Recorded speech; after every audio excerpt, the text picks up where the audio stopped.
Semua pengetahuan saya tentang Rasulullah Muhammad SAW saya dapat dari Bible. Assalamualaikum warahmatullahi wabarakatuh.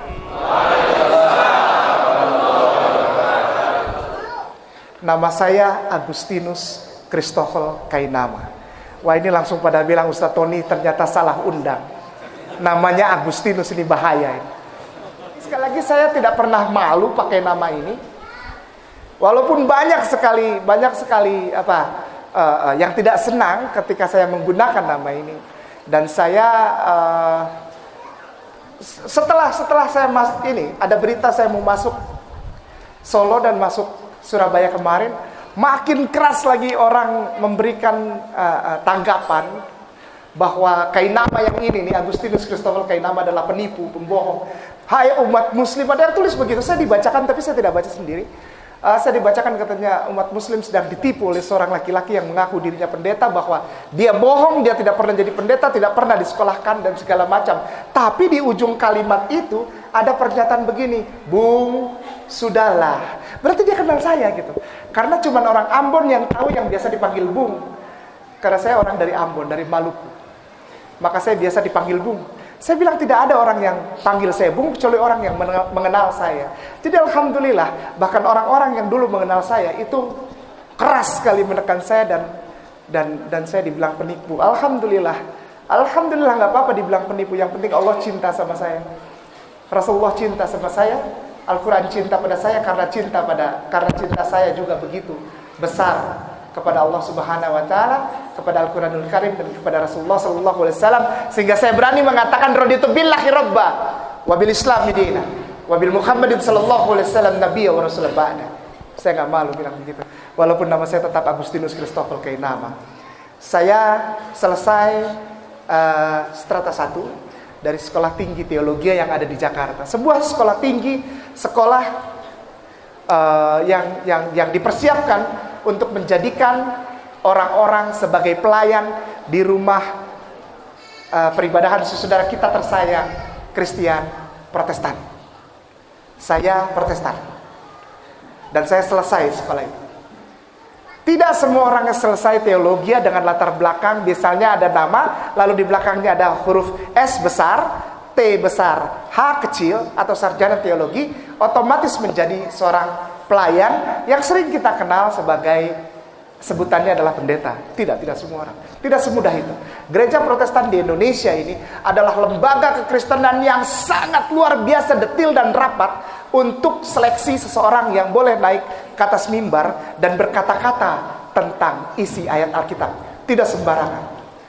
Wah, luar biasa seleksinya. Sangat luar biasa. Dan saya bersyukur kepada Allah izinkan saya untuk masuk ke dalam situasi tersebut. Boleh berdiri supaya kelihatan. Enggak apa-apa ya. Nah, bismillah. Berdiri begini. Alhamdulillah. Nah, setelah selesai itu Allah izinkan saya, Bapak, saya diizinkan untuk masuk ke situasi di mana seseorang disebut sebagai vikaris. Saya bukan cuma bicara sebagai mantan pelayan gereja. Saya tersertifikasi. Ini bukan ria, ini bukan sombong, tapi ini pertanggungjawaban. Agar setiap orang tahu bahwa tidak boleh sembarangan ketika kita mengungkapkan sesuatu tanpa pertanggungjawaban dengan data yang valid, data yang benar, data yang tepat, data yang sah, legal. Saya tersertifikasi dan saya terakreditasi. Saya masuk ke dalam wilayah waktu persiapan untuk menjadi seorang pelayan di rumah ibadah saudara kita tersayang, Kristen Protestan. Namanya masa-masa vikariatum atau vikarium. Orangnya disebut vikaris karena ada masa vikariat, masa persiapan untuk menjadi wakil, dipersiapkan untuk menjadi pembicara atau pelayan atau gembala di rumah ibadah saudara kita Kristen Protestan. Nama wilayah waktunya disebut vikariatum. Di masa vikarium itu, di masa vikariat itu, di masa persiapan sebelum kita ditahbiskan atau di dalam bahasa Islamnya dibaiat, saya menerima keberkahan. Dan sekarang sudah tidak lagi, program itu tidak ada lagi. Program itu sudah tidak ada. Barusan saya cerita sama Ustaz Tony dan program itu sudah tidak ada lagi. Ada program yang memberangkatkan calon pelayan, calon pendeta ke satu tempat yang tidak jauh dari sini untuk belajar Bible di mana Bible itu ditulis. Jadi ayat-ayat di dalam Alkitab, ayat-ayat di dalam Bible saudara kita itu, tempat di mana itu ditulis, itu kita biasanya dikirim ke sana. Nama kotanya Haifa. Tidak jauh, hanya 1 jam perjalanan dari Tel Aviv. 1 jam 5 menit lah. 1 jam 5 menit atau 1 jam 10 menit dari Tel Aviv. Indonesia tidak punya hubungan diplomatik dengan Israel. Jadi kita masuk lewat Jordan. Queen Alia, kita turun di sana lalu beberapa hari di seputaran Jordan situ, lalu kita nyebrang ke Allenby. Di Allenby ada jembatan, ada King Hussein Road situ, King Hussein Bridge. Biasanya tas dibuka-buka, lalu paspor dilihat dan diperiksa-periksa gitu oleh tentara Israel. Lalu kita masuk Tel Aviv. Biasanya kita mampir dulu di Petra, itu biasalah. Lalu kita nyebrang sungai Yordan, lalu kita ke Tel Aviv. Dari Tel Aviv baru Haifa, melewati jalan tol yang namanya jalan tol Yitzhak Rabin. Saya belajar di sana. Dari Haifa ke Tel Aviv itu mungkin 1 jam 10 menit atau 1 jam 5 menit.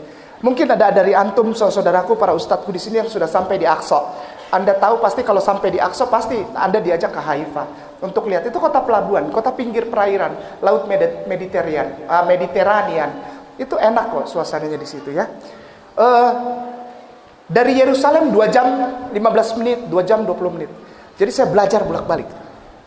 Dari Haifa Yerusalem. Dan ini dibayari, bukan gratis. Ini ada yang bayar, ada yang sponsor. Selesai di sana pulang. Nah ini susunannya. Selesai dari sana pertama, dari Haifa pertama, saya pulang ke Indonesia lalu saya ditahbiskan. Diangkat, disahkan untuk menjadi pelayan di rumah Tuhan. Dan itu valid. Silahkan dicek. Kalau memang tidak ada, ya masa di sana bilang ada. Orangnya sudah jadi Islam kok. Come on, wake up, jangan tidur melulu. Ini valid, dan saya bertanggung jawab untuk hal itu. Lalu setelah pentahbisan, pelayanan beberapa saat, wilayah kerja saya Jawa Barat, Bapak, Ibu. Wilayah kerja saya Jawa Barat, Sinodal Jawa Barat 2. Sinodal Jawa Barat 2. Sinodal Jawa Barat 2 itu wilayah kerja. Sinode itu artinya satu lembaga perkumpulan daripada pengurus besar, majelis jemaat. Nah, itu kumpul di situ namanya sinode. Nah, saya diutus dari Sinode Jawa Barat 2. Tujuannya apa? Baptiskan orang Sunda. Pada saat perjalanan itu saya diberangkatkan lagi diizinkan Allah untuk berangkat ke negeri Belanda, ke Leiden. Dan di sana saya selesai. Saya tidak di DO. Saya tidak pernah di DO. Sekali lagi, kepada saudaraku saya mau bilang saya tidak pernah di DO. Saya pulang karena tesis saya diterima. Tesis saya diterima dan saya pulang. Sebagai seseorang yang telah selesai pasca sarjana setingkat strata 2 dengan gelar pulang ke Indonesia Master Teologi Liturgia. Setelah itu baru saya berangkat lagi ke Haifa yang kedua. Pulang dari Haifa kedua saya bersyahadat. Setelah selesai dari Belanda saya berangkat lagi ke Haifa kedua. Haifa kedua bukan sama seperti Haifa pertama. Haifa yang pertama adalah saya belajar Tanak. Namanya belajar Tanak. Tanak ini Torah, Nevi'im, Ketubim. Ini adalah bagian-bagian penting dari kitab-kitab saudara kita yang tersayang Kristen dan Katolik. Torah, Nevi'im, Ketubim. Torah adalah kitab Taurat. Ya, hukum, law, tatanan. Ya, tatanan ibadah, tatanan berkehidupan dan macam-macam. Ya, hukum, law. Lalu yang kedua Nevi'im. Nevi'im artinya kitab para nabi. Itu dibagi lagi, ada nabi besar, ada nabi kecil, ya kita belajar sana. Lalu yang ketiga adalah Ketubim, kitab-kitab pujian. Termasuk di dalamnya kitab Zabur yang dikenal oleh kaum muslimin dan muslimat. Yang di sana disebut Mizmar. Atau bahasa Indonesianya dalam Alkitab orang Kristen sekarang Mazmur. Mizmorah itu di sini disebut Mazmur. Nah, saya belajar itu. Saya bukan cuma baca, Bapak. Saya pelajari itu di tempat kitab itu ditulis. Di perjalanan yang kedua saya punya misi yang sangat penting. Ada misi, bukan cuma berangkat saja, tapi ada pesan yang saya harus bawa ke sana.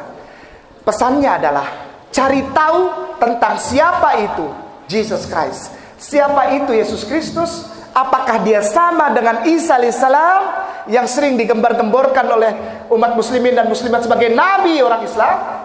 Apakah sama? Apakah dua nama ini orangnya satu? Ternyata bukan cuma dua nama orangnya satu, 3 nama orangnya satu. Yang pertama adalah Yeshua HaMashiach. Yeshua HaMashiach. Ini bahasa kampungnya dia. Beliau alaihi salam. Yeshua HaMashiach. Lalu Yesus Kristus dalam bahasa Yunani koine. Yesus Kristus. Yesus, atau orang bule bilang Jesus Christ. Jesus itu bertiga nama tapi orangnya satu. Yang ketiga adalah Isa alaihissalam. 3 nama ternyata orangnya betul satu. Dan 3 nama yang menjadi satu ini yang memberikan informasi kepada saya tentang apa? Tidak ada cara lain. Tidak ada cara lain. Sekali lagi, tidak ada cara lain di muka bumi ini. Jika engkau ingin menyatakan cintamu kepada penciptamu, selain mengikuti seorang laki-laki yang bernama Etamakah Manahma Muhammad Im Memhat Mendalat Im Muhammad Im, Muhammad yang Im ini artinya segala kemuliaan bagi dia. Dan ini ada di dalam pelajaran yang saya pelajari. Ketika saya berangkat ke sana, selama perjalanan mencari ilmu saya minta maaf, jangan marah sama saya. Saya tidak pernah baca buku-buku Islam. Karena saya gengsi. Saya harus menjaga jarak terhadap keislaman. Karena saya bukan seorang Islam. Saya seorang yang naik mimbar di rumah ibadah Kristen Protestan. Saya nggak mau terkontaminasi. Saya tidak mau terpengaruh dengan buku-buku bacaan Islam. Nggak mau. Saya tidak mau membuat dialog atau ngobrol dengan orang Islam. Tidak mau. Nanti saya terganggu. Ya. Jadi saya jaga. Semua pengetahuan saya tentang Rasulullah Muhammad SAW saya dapat dari Bible. Sekali lagi, segala sesuatu yang menggoyang hati saya sehingga saya bergerak mengambil keputusan. Bapak Ibu jemaah yang disayangi Allah Subhanahu wa taala, susah jadi orang Islam. Serius. Ya. Kalau ngomongin duit susah. Ya. Jangankan seperti dulu main piano dalam gereja. Sendal di depan aja hilang. Ya. Kotak amal udah dirantein, dijebol, Bapak. Enggak, ini cuma ini. Enggak, maksudnya begini. Kalau dilihat secara material, no, you cannot prove kita nggak bisa samain, ya, berbeda. Tapi ada satu kekayaan yang tak bisa terbayar. Ketika seseorang mengucapkan La ilaha illallah Muhammad ya Rasulullah, karena itu inti Bible.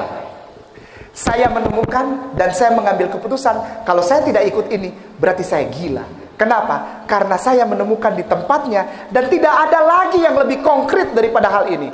Pernyataan dari seseorang laki-laki yang dulu saya anggap sebagai Tuhan dan juru selamat saya.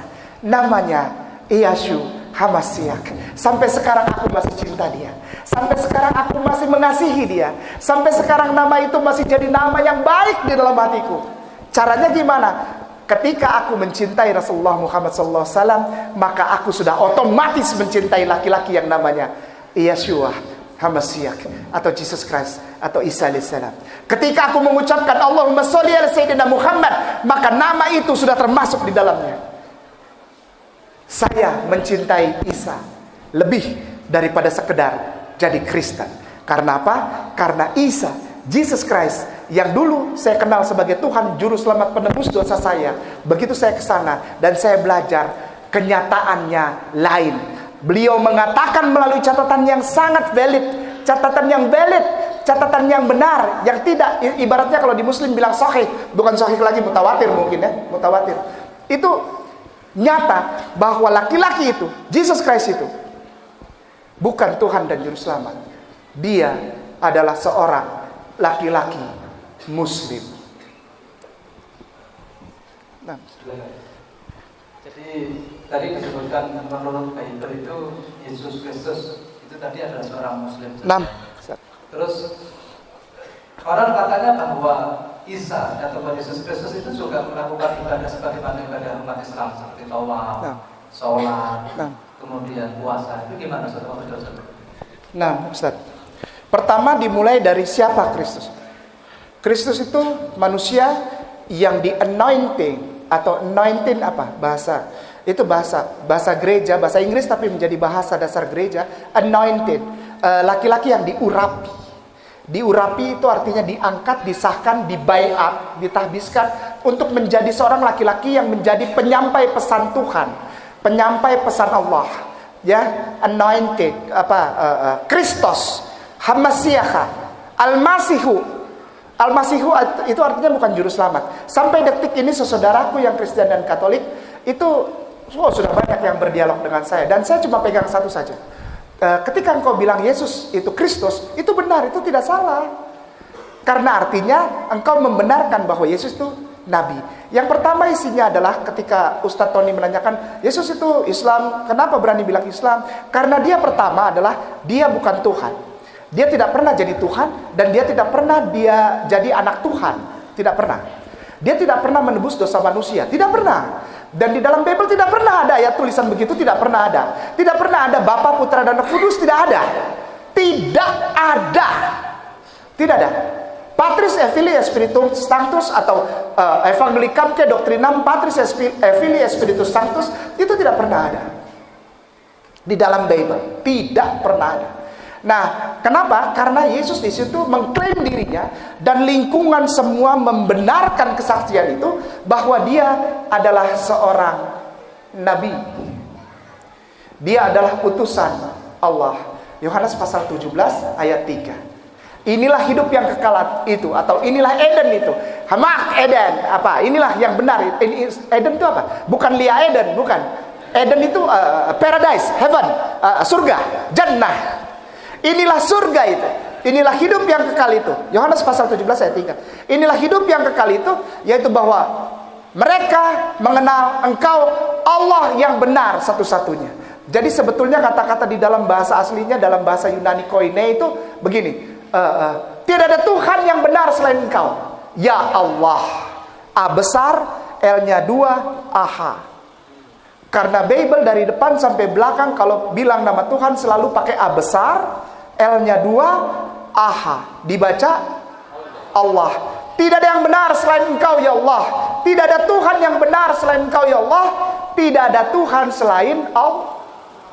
Itu yang pertama. Di ayat B-nya, di ayat Yohanes pasal 17 ayat 3b-nya bilang begini. Dan aku Isa, utusanmu. Allah. Aku Isa, utusan Allah. Jadi pesan yang saya dapat pada saat Yesus masih hidup, Isa alaihissalam masih hidup, kepada para pengikutnya adalah, jika engkau mau masuk surga, imani dan katakan itu, yaitu pertama adalah la ilaha illallah Isa Rasulullah. Ungkapkan itu di depan orang menjadi kesaksianmu, menjadi asyhadu alla ilaha illallah wa asyhadu anna Isa Rasulullah. Karena Rasulullah belum datang. Rasulullah Muhammad SAW belum datang. Itu masih wilayah kekuasaan beliau. Untuk lingkungan Yudea Galilea saja. Bukan saya bilang tanah Israel. Nggak mau saya bilang Israel. Rugi karena salah. Salah juga pengertian orang di Indonesia tentang Israel. Sana Israel, Israel itu adalah nama Nabi Yakub alaihissalam. Israel nama Nabi Yakub alaihissalam. Jadi jangan maki-maki, oh Israel itu apa? Dajjal Israel. Jangan ngomong gitu, karena Israel adalah nama Nabi Yakub alaihissalam. Yang jahat itu Zion. Tidak semua juga mau dibilang Yahudi. Yahudi adalah anak kelima dari Nabi Yakub alaihissalam.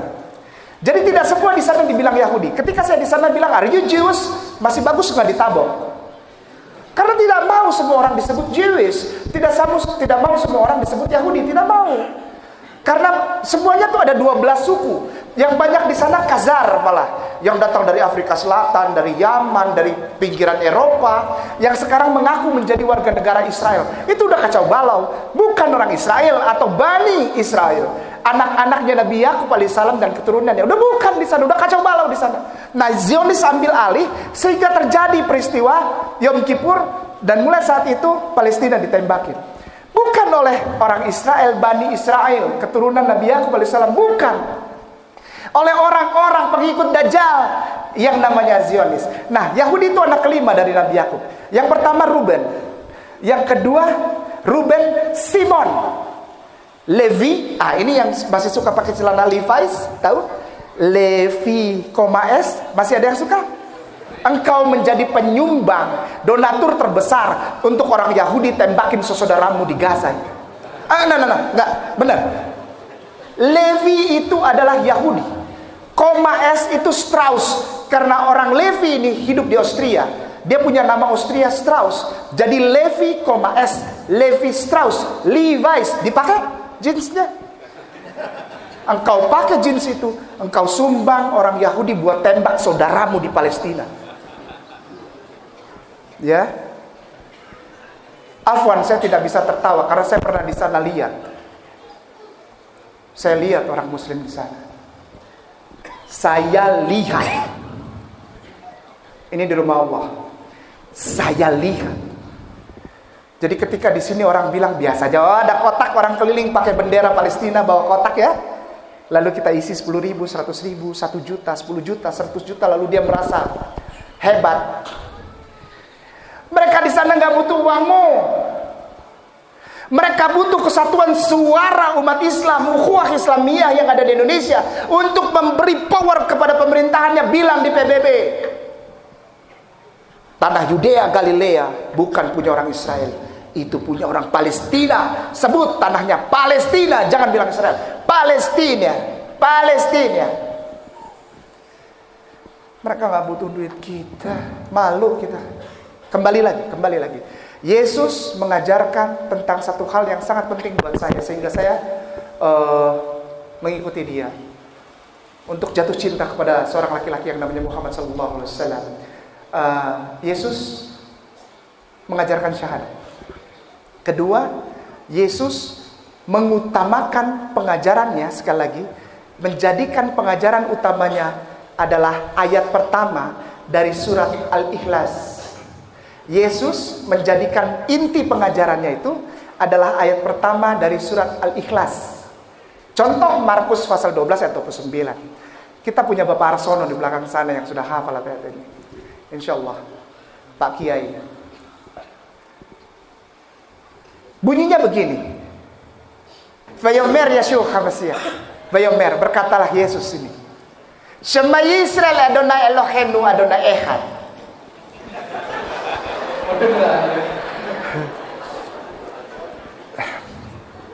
Lalu saya blok para ustadzku, para ustazahku. Saya blok kata-kata itu. Adonai Eloheinu, Adonai Eloheinu, Adonai Echad. Ada yang nyangkut? Adonai Eloheinu, Adonai Echad. Ba'at medavir de Ivrit an medavir de Ivrit. Jadi buat Anda yang sudah biasa dengar bahasa Hebrew, saya akan mengungkapkannya pelan-pelan dalam bahasa Hebrew. Maka itu kalau ngobrol sama ada orang yang dari saudara kita saudara-saudaraku tersayang itu di Kristen atau Katolik yang ngajak saya ngobrol tentang Bible, dia bilang tukang bohong, kamu nggak pernah di sekolah lain. Saya cuma duduk lalu saya bilang, at medavir Ivrit. Apa? Sorry. Bukan kelasnya. Enggak, ini bukan ria, bukan. Soalnya saya mau syuting. Saya bilang, aduh maaf, nggak ada waktu, sibuk syuting. Syuting apa? Kejar angkot. Bukan kejar tayang. Ngejar ojek, saya ngejar angkot. Vayomer Yeshua HaMashiach. Berkatalah dia laki-laki itu. Yeshua HaMashiach. Shema Yisrael.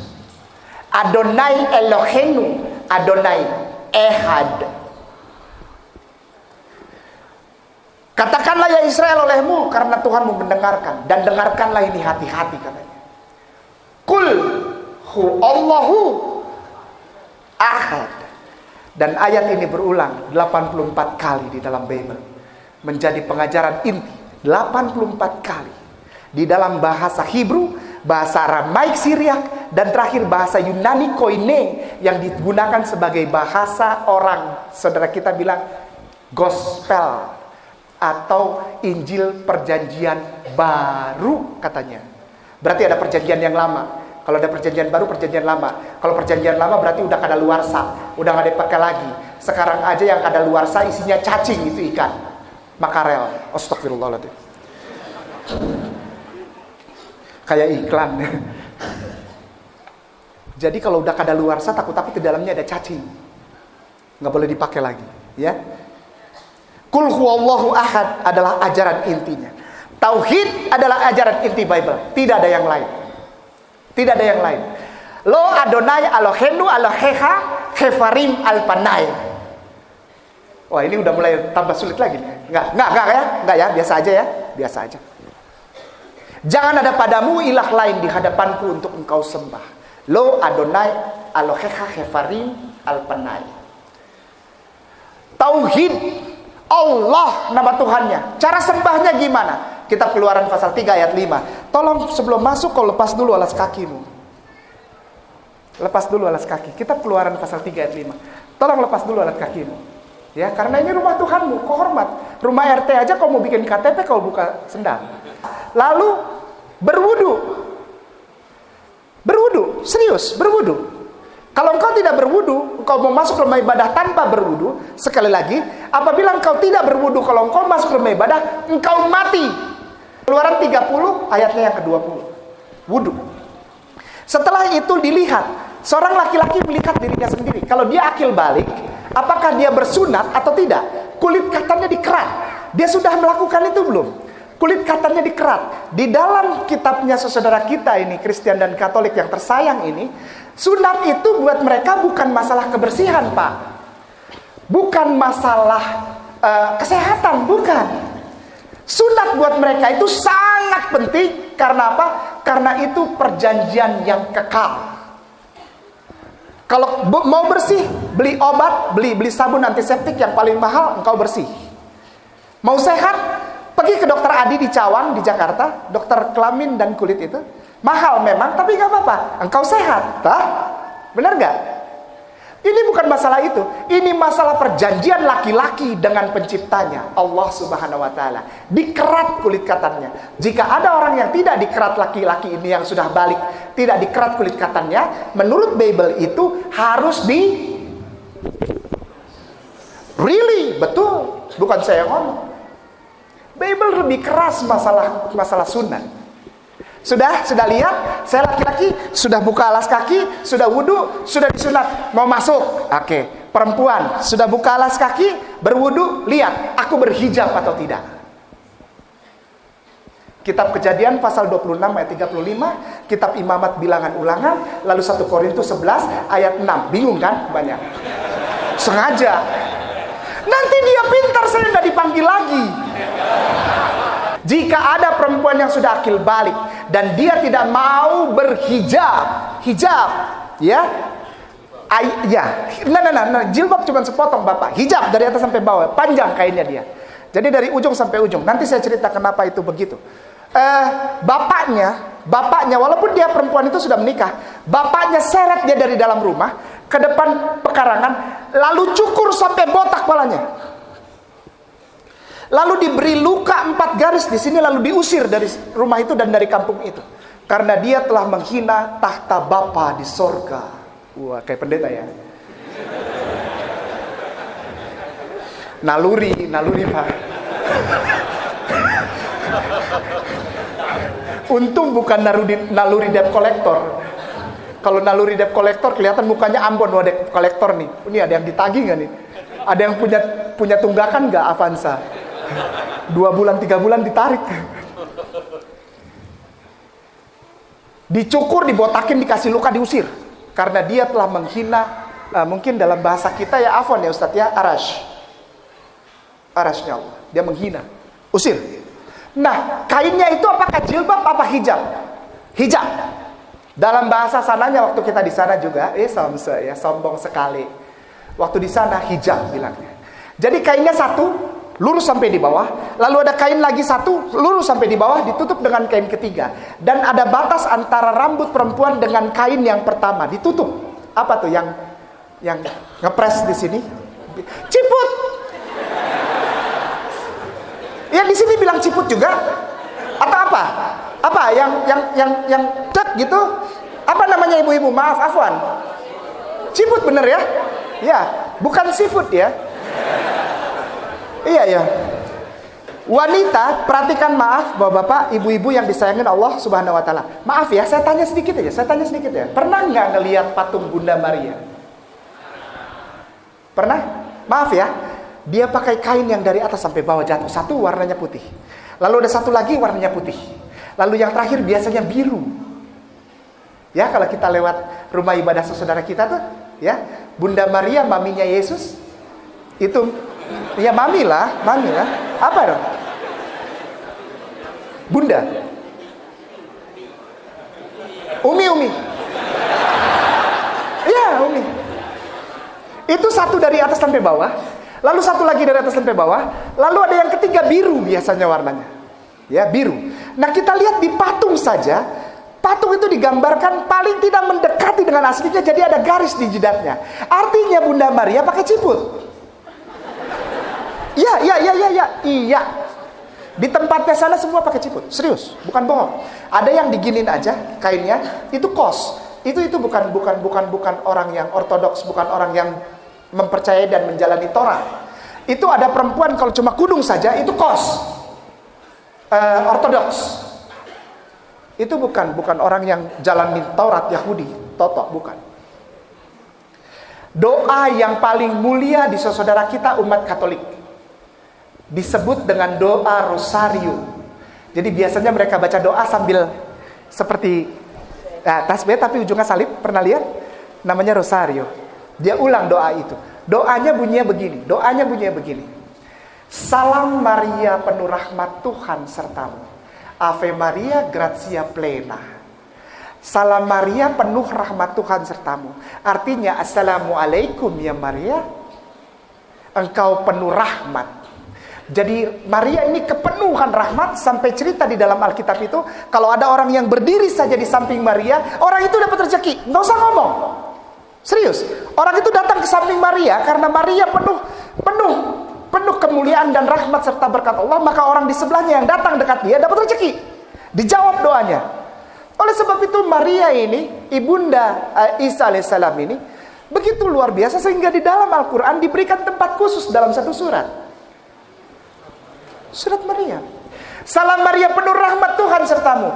Terpujilah engkau di antara para wanita. Kenapa dia terpuji? Karena dia berhijab. Karena dia berhijab. Jadi kalau ada di antara sini para saudaraku, ukhti yang masih sekali-sekali buka hijab, ada ya. Di Jakarta itu ada begitu. Udah pakai hijab terus lepas. Terus dia marah orang yang tanya dia lagi. Hebat, ya. Ya hebat dia, ya.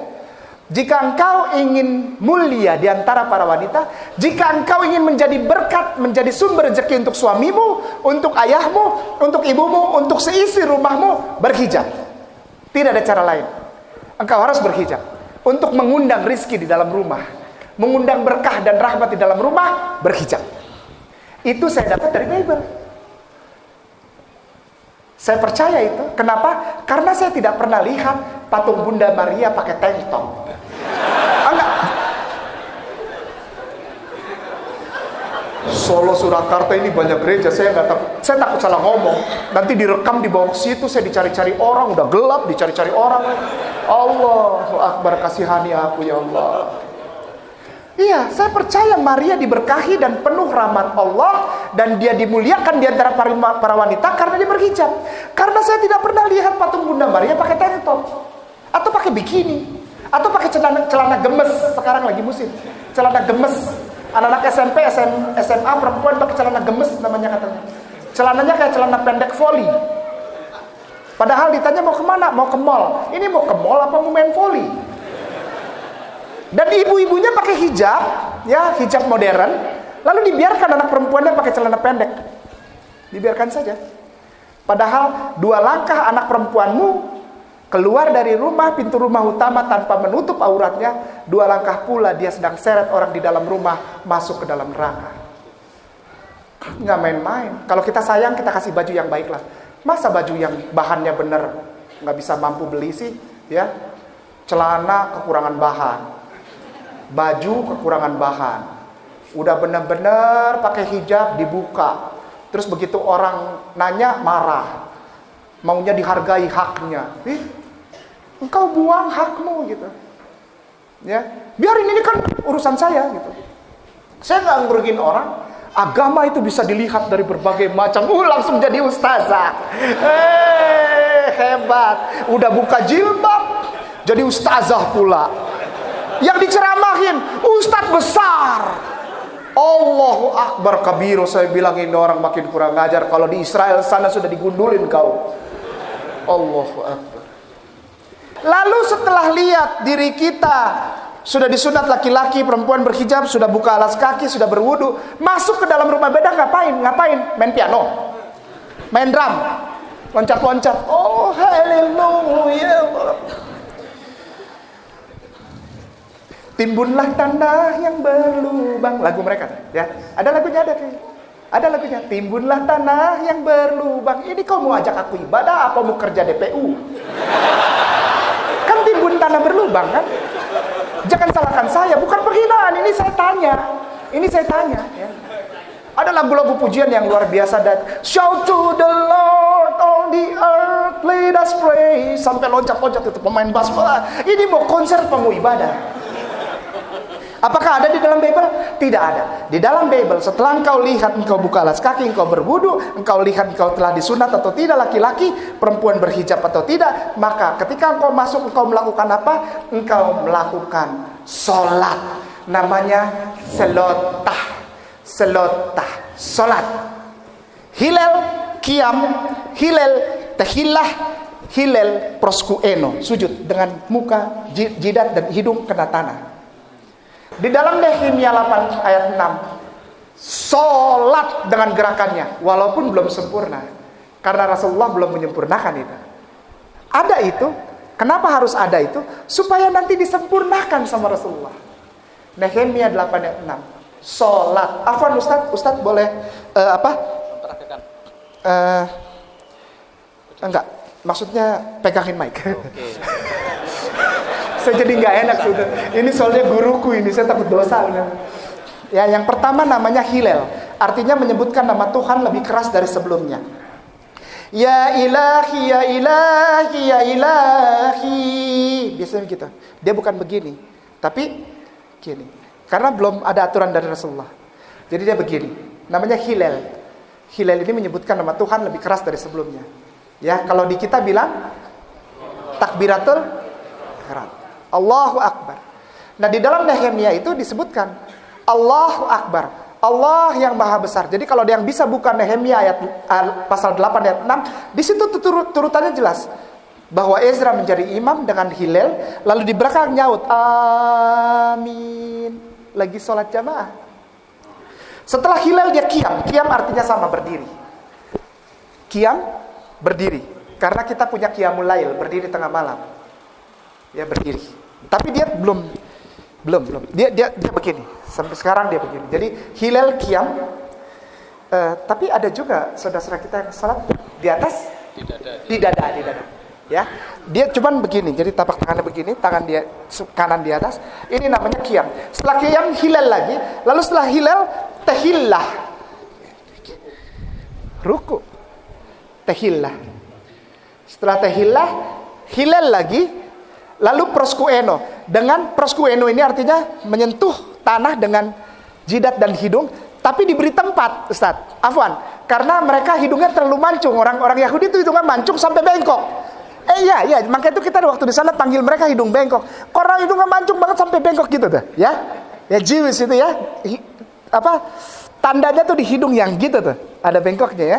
Jadi biasanya mereka taruh tangannya begini, Ustaz. Afwan. Ya, ini untuk imam.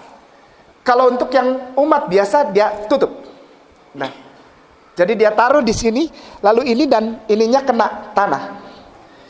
Ya, jadi gini tapi ini semua kena tanah. Gitu. Kayak segitiga. Lalu bangun lagi, hilal, habis hitungan satunya di tahillah. Habis dia. Kalau kita nah, jadi satu rakaat itu kan biasanya kita sujud, duduk di antara dua sujud, berdiri, habis. Satu hitungannya tuh. Kalau dia belum, sujud, duduk, sujud, berdiri, lalu tahillah begini. Itu baru habis. Ini habis. Ya, dan mereka biasanya habis sudah. Kalau udah satu rakaat sudah. Kalau ada yang mau 2 rakaat atau 3 rakaat, mereka harus keluar lagi, Ustaz. Wudu lagi. Maka itu nggak ada yang mau sholat 2 rakaat atau 3 rakaat, 4 rakaat, capek wudu lagi. Ya dia harus ulang lagi. Dia harus keluar lagi. Dia harus keluar, dia masuk lagi, satu lagi. Kalau mau lanjut lagi, keluar lagi.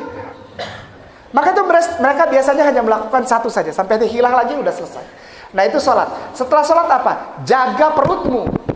Jangan bibir dan lidahmu, mulutmu terkena makanan haram. Apa? Babi, daging babi. Kitab Ulangan, pasal 14, ayat 8. Babi haram, guguk haram, kelelawar haram. Ada semua di situ. Ada. Lalu terusnya, bibir dan lidahmu tidak boleh terkena anggur, atau engkau akan mati di dalam rumah Tuhan. Imamat pasal 10. Imamat kitabnya namanya Imamat. Imamat pasal 10 ayat 9 sampai 10. Ya, itu tidak boleh minum anggur. Sekarang ini anggur dimasukkan ke dalam gereja menjadi sakramen. Sakra itu kudus, men itu momentum, artinya ibadah perjamuan kudus. Padahal sudah dilarang, nggak boleh minum anggur. Ya, udah, sholat udah, zakat 2,5%. Ya, bagaimana cara kita berhadapan dengan LGBT? Ada pelaku LGBT, apa yang harus kita lakukan di dalam Bible? Sangat simpel. Imamat pasal 20 ayatnya yang ke-13. Kalau engkau berhadapan dengan seorang laki-laki atau perempuan yang pelaku LGBT, sangat simpel di situ. Apa yang harus kau lakukan? Bunuh dia.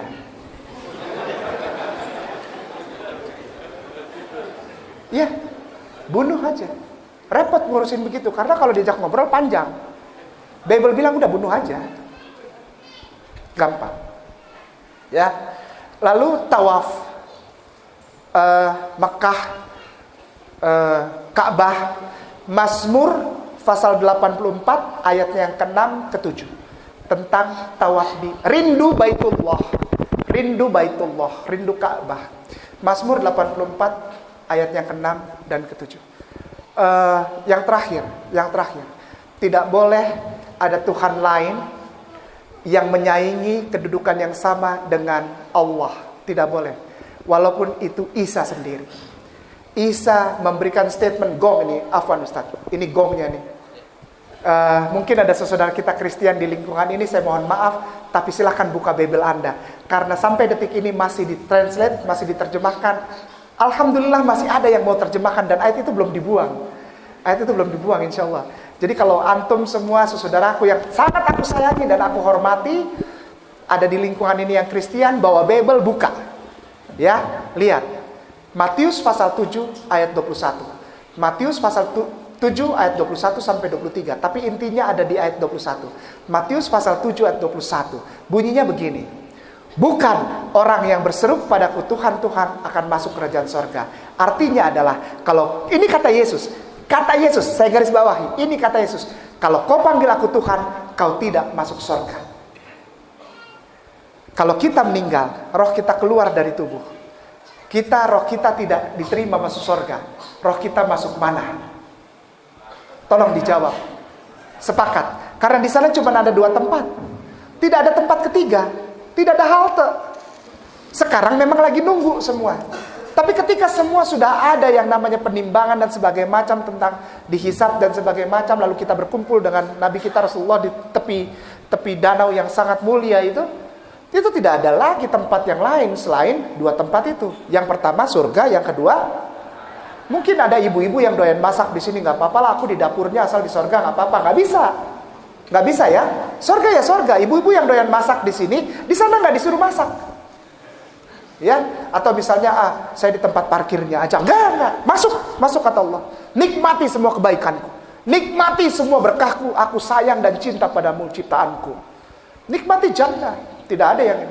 Jadi Yesus bilang, kalau kau panggil aku Tuhan, maaf, kau tidak masuk surga. Artinya,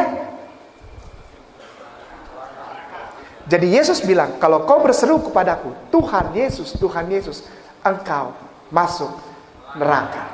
Saya tidak mau masuk neraka. Saya berhenti panggil dia Tuhan. Saya puji dan muliakan dia sebagaimana dia harus dipuji dan dimuliakan. Sebagai Nabi Allah, sebagai Rasulullah. Proper, ya. Jadi kita tepat gitu. Ya, proporsional. Memuji orang jangan berlebihan. Kalau dia lulusan SMA, bilang, tapi dia punya keahlian gitu. Jangan dia lulusan SMA dibilang, oh dia alsi filsafat, dia lulusan S3 filsafat. Nanti orang pada datang ke dia dan dia jadi bingung. Aku punya masalah psikologis. Kau berikan aku jalan keluar karena kau doktoral. Apaan itu, dokter apa? Jadi mempermalukan dia. Yesus tidak mau dirinya dipermalukan. Maka itu dia bilang, jangan pernah kau panggil aku Tuhan, karena engkau akan masuk neraka. Tapi orang Kristen kalau dibilang gini marah. Padahal saya bilang begini bukan menghina. Saya sayang sama mereka. Karena setiap hari Sabtu dan Minggu atau hari Rabu mereka bawa Bible-nya. Tapi mereka gak pernah tahu bahwa Yesusnya melarang mereka memanggil Yesusnya Tuhan. Ya, dilarang itu. Bible yang mereka bawa sebenarnya adalah preambul, mukadimah, kata-kata pembuka untuk kesempurnaan yang akan datang. Di dalam kitab Yohanes pasal 16 ayat 13. Di dalam kitab Yohanes pasal 16 ayat 13. Yesus bilang begini. Altit halon hefe menahma etmak Muhammadin bihotakhasta biyallah. Akan datang setelah aku seorang laki-laki. Namanya Ahmad etmak. Ahmad. Menahma yang mulia. Muhammad dengan segala kemuliaannya.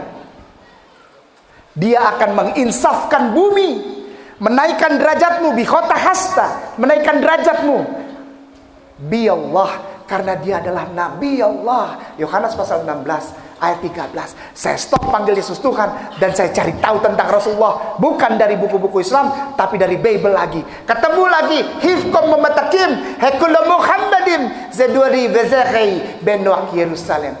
Di bibirnya tutur katanya manis semata-mata, segala sesuatunya indah, tak ada dusta pada bibirnya. Orangnya tidak terlalu tinggi, tidak terlalu pendek. Kulitnya putih, kalau kena matahari pipinya merah. Di sebelah kanannya 5.000 tentara, di sebelah kirinya 5.000 tentara. Dan mereka masuk kota yang kudus. Rambutnya seperti air laut di Syam el-Sik. Syam el-Sik itu tahu? Mesir tempat Musa menyeberang gitu. Musa alaihissalam menyeberang bersama Bani Israel. Syam el-Sik. Jadi tidak lurus, tidak juga keriting. Hadis membenarkan itu. Ya Ustaz ya, afwan. Dialah Muhammad dengan segala kemuliaannya. Dan dia adalah penguasa Yerusalem baru. Hai putri-putri Yerusalem, hifkum matakim hekul Muhammadin zedwa di bezakhi benoak Yerusalem. Nah, tafadhol Ustaz.